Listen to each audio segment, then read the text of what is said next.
जहाँ पर वो जिहोन को लेकर जा रहे होंगे। यहाँ जिहोन को दोबारा दिखाया जाता है जिसकी यहाँ स्क्विड गेम के बेड पर खुली है। उसे अपना पुराना ही नंबर दिया गया है। यहाँ पर पहले की तरह बहुत सारे और लोग भी हैं जो एक दूसरे को देखकर कंफ्यूज है, साथ ही गेम्स के लिए भी कंफ्यूज है। अब गार्ड्स यहाँ आकर इन्हें गेम्स के रूल बताना शुरू करते हैं। रूल्स बताने के बाद गार्ड्स ने इन सब की हिस्ट्री इन सबको दिखाई कि यहाँ पर सिर्फ वही लोग आए हुए हैं जिन पर मिलियंस का कर्ज है।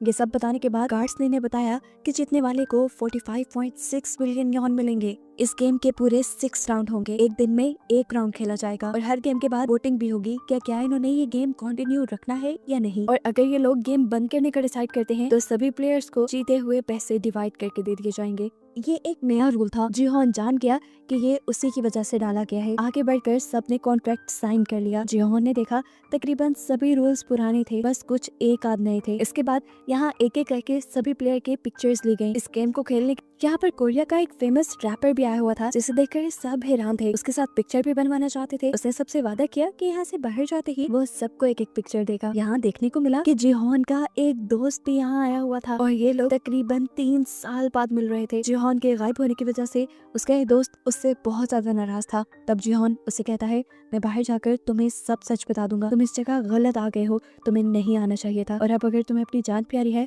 तो जिस तरह मैं कहूँ तुम्हें उस तरह ही करना है। खैर अब गेम भी शुरू होने वाली थी। सभी लोग बाहर ग्राउंड पे आ गए। ये पुराना ही ग्राउंड था। जिहोन समझ गया कि ये गेम भी पुराने वाली ही है। सीन कट होकर अब हमें जिन्हो को दिखाया गया जो जिहोन का ट्रैकर ट्रैक करते हुए आइलैंड तक पहुंच भी गया है। लेकिन यहाँ उन्हें कोई ऐसी फैसिलिटी नहीं मिली जिसमें गेम खेली जा रही हो। ट्रैकर को ट्रैक करते हुए ये लोग एक फिशरमैन तक पहुंचे और देखा गया कि जिहोन का ट्रैकर यहाँ चारे में पड़ा था। ये देखते हुए उन्होंने फिशरमैन को ही मारना शुरू कर दिया और उससे इन्वेस्टिगेट करने लगे इस ट्रैकर के बारे में। तब फिशरमैन ने जवाब दिया कि मुझे तो ये चारा फ्री मिला था। वहाँ गेम के अंदर भी जिहोन परेशान था कि जिन्हो और उसकी टीम इन सबको रेस्क्यू करने के लिए क्यों नहीं पहुंची। कहीं उसके ट्रैकर में तो कुछ गड़बड़ नहीं। कैमरे से छुपते हुए वो अपने मुंह से जब अपना टूटा हुआ दांत निकालता है तो ये देखकर हैरान रह जाता है कि उसमें ट्रैकर ही नहीं था और गेम वालों ने गेम में आने से पहले उसका ट्रैकर वाला दांत निकाल दिया। और वो समझ गया कि अब वो बहुत बड़ी मुसीबत में है। किसी को तो क्या बचाना, वो खुद भी इस गेम से नहीं निकल सकता। फिर भी वो सबकी जान बचाने का इरादा तो रखता था, इसीलिए उसने सबसे कहा कि इस गेम को आप लोग वैसे ही खेलेंगे जैसा मैं कहूँगा,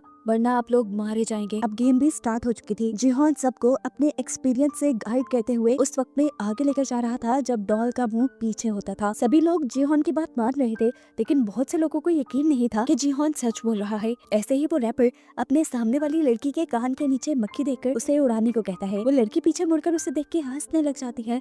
उसके मुड़ने की मूवमेंट डॉल ने डिटेक्ट कर ली थी और स्नाइपर से उसके सर पे शूट करके उसे मरवा दिया। इससे सब लोग